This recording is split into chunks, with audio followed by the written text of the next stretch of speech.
ನಮಸ್ಕಾರ. ಇವತ್ತು ವಿಶೇಷ ಕಾರ್ಯಕ್ರಮಕ್ಕೆ ತಮ್ಮೆಲ್ಲರಿಗೂ ಆತ್ಮೀಯ ಸ್ವಾಗತ. ನೀವು ನೋಡ್ತಿರ್ಕೊಂಡು ಟುಡೇ ಕನ್ನಡ ಚಾನಲ್. ಪ್ರಿಯ ವೀಕ್ಷಕರೇ, ಚಿಕ್ಕಮೂರು ಜಿಲ್ಲೆಯ ಅಜ್ಜನ್ಪುರ ತಾಲೂಕಿನ ಸೊಕ್ಕೆ ಗ್ರಾಮ ಪಂಚಾಯತಿಯ ಮಾಜಿ ಅಧ್ಯಕ್ಷರಾದಂತಹ ಆರ್.ಜಿ.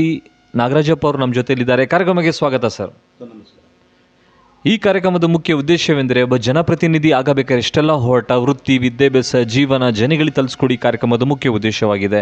ಸರ್, ಮೊದಲಿಗೆ ನಿಮ್ಮ ಹುಟ್ಟೂರು, ಬಾಲ್ಯ ಒಂದಿಷ್ಟು ಮಾಹಿತಿ ಕೊಡಿ. ಸರ್, ನಮ್ಮ ಹುಟ್ಟೂರು ಇದೆ ರಂಗಾಪುರ. ನನ್ನ ಹೆಸರು ಆರ್.ಜಿ. ನಾಗರಾಜಪ್ಪ, ತಂದೆ ಹೆಸರು ಗಂಗಾಧರಪ್ಪ, ತಾಯಿ ಹೆಸರು ಪುಟ್ಟಮ್ಮ. ನಾವು ತಂದೆಗೆ 2 ಜನ ಮಕ್ಕಳು. ನಮ್ಮ ತಂದೆನೂ 2 ಸರಿ ಪ್ರಧಾನರಾಗಿದ್ದರು.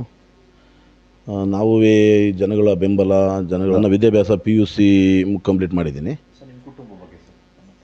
ನಮ್ಮ ಪತ್ನಿ H.M. ರಾಧಾ ಅಂತ, ಒಬ್ಬಳು ಮಗಳು, ಅಣ್ಣ ಮಲ್ಲೇಶಪ್ಪ ಅಂತೇಳಿ, ಅವರಿಗೆ 2 ಜನ ಮಕ್ಕಳು, ಇಬ್ಬರು ಇಂಜಿನಿಯರ್ ಓದ್ತಾ ಇದ್ದಾರೆ.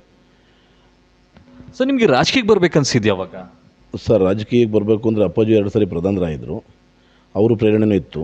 ಗ್ರಾಮಸ್ಥರದ್ದು ಭಾರಿ ಜನದ್ದು ಬೆಂಬಲ ಇಲ್ಲ. ಒಂದು ಸರಿ ನೀನು ನಿಲ್ಲಬೇಕು, ಹುಡುಗನಾಗಿದೆಯಾ, ನಮ್ಮೂರಲ್ಲಿ ಒಂದು ಸ್ವಲ್ಪ ಸಮಸ್ಯೆಗಳಿದ್ದು, ಕುಡಿಯೋ ನೀರಿಂದು, ರಸ್ತೆದು ಎಲ್ಲ, ನೀವೊಂದು ಸರಿ ಆದರೆ ನಮಗೆ ಆಸೆ ಅಂತೇಳಿ ಆ ಥರ ಎಲ್ಲ ಜನ ಬೆಂಬಲ ಕೊಟ್ಟರು. ಅದಕ್ಕೊಂದು ಸ್ವಲ್ಪ ರಾಜಕೀಯದ್ದು ಅಪ್ಪಾಜಿ ಬೇರೆ ಇತ್ತಲ್ಲ, ಆ ಥರ ನಮಗೆ ಒಂಚೂರು ನಿಲ್ಲಬೇಕು ಅನ್ನೋ ಆಸೆ, ಉತ್ತೇಜನ ಜಾಸ್ತಿ ಆಯಿತು. ಸರ್, ಮೊದಲಿಂದ ನೀವು ಸಮಾಜ ಸೇವೆ ಮಾಡ್ಕೊಂಬಂದಿದ್ದೀರಾ? ಖಂಡಿತ. ಬಡವರು ಬಗ್ಗರು ಅಂದರೆ ಒಂದು ಸ್ವಲ್ಪ ನಮಗೆ ಕಾಳಜಿ ಜಾಸ್ತಿ. ಆದಷ್ಟು ನಮ್ಮ ಕೈಯಾಗೆ ಏನಿತ್ತೋ ಸಹಾಯ ಮಾಡಿದ್ದೀವಿ. ಅದು ಜನಗಳು ಅಭಿಪ್ರಾಯ ಕೇಳಿದ್ರು ಗ್ಯಾರಂಟಿ ಗೊತ್ತಾಗುತ್ತೆ. ಮಾಡಿದ್ದೀವಿ. ದೇವಸ್ಥಾನ ಕಮಿಟಿಗೆಲ್ಲ ದೇವಸ್ಥಾನ ಕಟ್ಟಿರೋದು, ಅವಾಗ ಯಾವುದೇ ಊರಾಗ ಒಂದು ದೇವಸ್ಥಾನಕ್ಕೆ ಬಂದರೂ ಏನೋ ನಮ್ಮ ಕೈಯೆಲ್ಲ ಆದಷ್ಟು ಸಹಾಯ ಎಲ್ಲದಕ್ಕೂ ನಾವು ಹೆಲ್ಪ್ ಮಾಡ್ತಾನೆ ಬಂದಿದ್ದೀನಿ. ಸರ್, ಪ್ರತಿಯೊಬ್ಬರು ಜೀವನದಲ್ಲಿ ಮಾರ್ಗದರ್ಶಕರು ಇರ್ತಾರಲ್ಲ, ನಿಮ್ಮ ಜೀವನದ ಮಾರ್ಗದರ್ಶಕರು? ಸರ್, ನನಗೆ ಹೇಳ್ಬೇಕು ಅಂದರೆ ನನ್ನ ತಂದೆ, ಆಮೇಲೆ ತಾಯಿ, ಗ್ರಾಮಸ್ಥರು, ಹಿರಿಯರು, ನಮ್ಮೂರಲ್ಲಿ ನಮ್ಮ ದೊಡ್ಡಪ್ಪ ಎಲ್ಲ ಒಟ್ಟು ಹಿರಿಯರು. ರಾಜಕೀಯ ಜೀವನದಲ್ಲಿ ನಮಗೆ ಗುರು ನಮ್ಮ ಅಪ್ಪಾಜಿನೇ. ಈಗ ನಾನು ಮೋದಿಜಿ, ಯಡಿಯೂರಪ್ಪಾಜಿ ಇವನ್ನೆಲ್ಲ ನೋಡ್ಕೊಂಡು ಅವ್ರ ಹತ್ರನೇ ಒಂದು ಸ್ವಲ್ಪ, ಅವರಂತ ಬಳಕಲ್ಲ, ಒಂದು ಸ್ವಲ್ಪ ಏನಾದ್ರು ಮಾಡಬೇಕು, ಅಚೀವ್ ಮಾಡಬೇಕು ಅಂತೇಳಿ ನನ್ನ ಆಸೆ. ಸರ್, ನೀವು ಶಾಲಾ ಕಾಲೇಜಿನಲ್ಲಿ ಹೋರಾಟಗಳು ಮಾಡ್ಕೊಂಬಂದಿದ್ದೀರಾ ಸರ್? ಇದು ಲೀಡರ್ಶಿಪ್ಟು ಒಂದು ಸರಿ ಕಾಲೇಜಲ್ಲಿ ತಾಂಡಿದ್ದೆ. ಆಮೇಲೆ ಯಾವ್ಯಾವ ಗಣಪತಿ ಪ್ರೋಗ್ರಾಮು ಅಂಥವಕ್ಕೆಲ್ಲ ಹೋರಾಟ ಮಾಡಿದ್ದೀನಿ. ಸರ್, ಗ್ರಾಮ ಪಂಚಾಯತಿ ಚುನಾವಣೆಗೆ ಸ್ಪರ್ಧೆ ಮಾಡಲು ಕಾರಣ? ಸರ್, ಅದೇ ಗ್ರಾಮದಲ್ಲಿ ನಮ್ಮ ಗ್ರಾಮದಿಂದ ಯಾರು ಮೆಂಬರು ತುಂಬ ವರ್ಷದಿಂದ ಆಗಿರಲಿಲ್ಲ. ಈ ಸರಿ ನೀವು ನಮ್ಮ ಹುಡುಗ ನಿತ್ರ ಒಳ್ಳೆಯದಾಗುತ್ತೆ ಅಂತ ಅಪ್ಪಾಜಿಗೂ ಬೇರೆ ಆಸೆ ಇತ್ತು. ಜನಗಳು ಸಪೋರ್ಟು ಸಹ ಹಿರಿಯರೆಲ್ಲ ಗ್ರಾಮಸ್ಥರು ಸೇರ್ಕೊಂಡು ನೀನು ಇಲ್ಲೇಬೇಕು ಅಂತೇಳಿ ಪ್ರಜೆ ಮಾಡಿದರು. ಆಮೇಲೆ ಖಂಡಿತ ಆಯಿತು, ನಿಂತೆ. ಸರ್, ಮುಂದೆ ಬರುವ ಗ್ರಾಮ ಪಂಚಾಯತಿ ಚುನಾವಣೆಗೆ ಸ್ಪರ್ಧೆ ಮಾಡಬೇಕು ಇಚ್ಛಿಸ್ತೀರಾ? ಸರ್, ಈಗ ಆಲ್ರೆಡಿ ಪಂಚಾಯತಿ ನಿಂತುಬಿಟ್ಟಿದ್ದೀನಿ.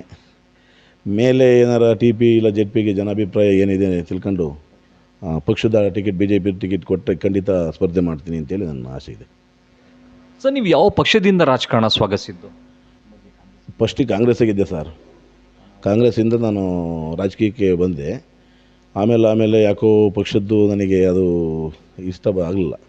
ಈ BJPದು ಮೋದಿಜಿ ಮಾಡ್ತಾ ಇರೋದು, ಯಡಿಯೂರಪ್ಪಾಜಿ ಮಾಡ್ತಾ ಇರೋ ಕಾರ್ಯಕ್ರಮ ಎಲ್ಲ ನೋಡಿ ನಾನು BJP ಕನ್ವರ್ಟ್ ಆದೆ. ಸರ್, ಅದು ಬಡವರ ಪಕ್ಷ. ಆಮೇಲೆ ಕೆಲಸಗಳದೇ ಆಗಲಿ, ಒಂದು ರಸ್ತೆ ಆಗಲಿ, ಅದು ಮೋದಿಜಿ ನಮ್ಮ ದೇಶಕ್ಕಾಗಿ ಮಾಡ್ತಿರೋ ತ್ಯಾಗ ಅವೆಲ್ಲ ತುಂಬ, ಅದು ಹೇಳೋಕ್ಕಾಗಲ್ಬಿಟ್ರಿ. ಭಾರಿ ಒಳ್ಳೆ ಪಕ್ಷ ಅದು BJP. ಅದಕ್ಕೋಸ್ಕರ ನಾವು BJPಗೆ ಬಂದ್ವಿ. ಸರ್, ನಿಮ್ಮ ಜೀವನದ ಒಂದು ಸಂತೋಷಗಳಿಗೆ ಯಾವುದು?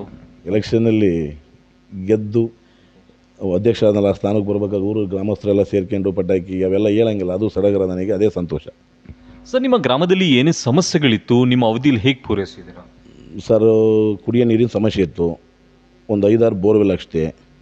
ಅವಾಗ ಡ್ರೈನೇಜ್ ಮಾಡಿಸ್ತು. ಆಮೇಲೆ ಇದು ನಮ್ಮ ಹೊಲ ನಮ್ಮ ದಾರಿ ಇದಕ್ಕೆ ರಸ್ತೆ ಮಾಡಿಕೊಟ್ಟು, ಅವು ಕೆರೆ ಹೂಳೆತ್ತದು, ರಿವೆಟ್ಮೆಂಟು, NRG ವರ್ಕು ನಮ್ಮ ಅವಧಿಯಲ್ಲಿ 90% ನಾವೇ ಮಾಡಿದ್ದು. ಸರ್, ರುದ್ರಭೂಮಿ ಸಮಸ್ಯೆ ಇತ್ತಾ? ರುದ್ರಭೂಮಿ ಸಮಸ್ಯೆ ಇತ್ತು. ಅದನ್ನು ಒಂದೊಂದು ಸ್ವಲ್ಪ ಗ್ರಾಮಸ್ಥರಿಂದ ಹೋಗೆಲ್ಲ ಇದು DC ಅಲ್ಲೇ ತಂದು ಅಲ್ಲೆಲ್ಲ ಕ್ಲಿಯರ್ ಮಾಡಿದ್ದೀವಿ. ಕೆಲವು ಶೌಚಾಲಯಗಳನ್ನು ಆಲ್ಮೋಸ್ಟ್ ನಮ್ಮ ಫೀಲ್ಡಲ್ಲೇ ಕಂಪ್ಲೀಟ್ ಮಾಡಿದ್ದೀವಿ. ಬಾಕ್ಸರಂಡಿ, ಆಮೇಲೆ ಲೈಟಿಂಗ್ಸ್, ಊರಿಂದ ಎಲ್ಲ ವ್ಯವಸ್ಥೆನೂ ನಮ್ಮ ಫೀಲ್ಡಲ್ಲಿ ಆಗಿದೆ ಸರ್. ಸ್ವಚ್ಛ ಭಾರತ್ ಅಂತೇಳಿ ಆಂದೋಲನ ಕಾರ್ಯಕ್ರಮನೂ ಎಲ್ಲ ಸೇರ್ಕೊಂಡು, ಅವಾಗೆಲ್ಲ ಮೋದಿ ಹೇಳಿದ್ರು, ಆವಾಗೆಲ್ಲ ನಾವೆಲ್ಲ ಕಾಯಕ್ಕೆ ಹೋಗ್ತಾಯಿದ್ದು ಬೆಳಿಗ್ಗೆ ಮಂದೆಲ್ಲ, ಆ ಥರ ಎಲ್ಲ ಹೋರಾಟ ಮಾಡಿದ್ದೀವಿ. ಈ ಕುಡಿಯೋ ನೀರಿಂದೇ ಒಂದು ಸಮಸ್ಯೆ ಸರ್. ಬೋರ್ವೆಲ್ ಎಲ್ಲ ನಿಂತು ಇದು ಮನೆಗಳು, ಇವು ಗ್ರ್ಯಾಂಟ್ ಬರ್ತಾ ಇಲ್ಲ, ಅನುದಾನ ಅಂತಲೂ ಇಲ್ಲ, ಕೆಲಸ ಮಾಡಿ ದುಡ್ಡೇ ಬರ್ತಾ ಇಲ್ಲ ಸರ್ಕಾರದಿಂದ. ಈ ಥರ ಆಗಿದೆ. ಈ ಸರಿ ಹೇಳೋಂಥ ಸರ್ಕಾರ ಏನಲ್ಲ ಅಂತ ನನ್ನ ಮನಸ್ಸಂತ ಇದೆ. ಅದೇನೋ ಗೊತ್ತಿಲ್ಲ. ಸರ್, ಕೊನೆ ಪ್ರಶ್ನೆ, ಜನ ನಿಮಗೆ ಮತ ಹಾಕಿದ್ರಲ್ಲ, ಅವ್ರು ಏನು ಹೇಳಿಕ್ಕೆ ಬಯಸ್ತಾರೆ?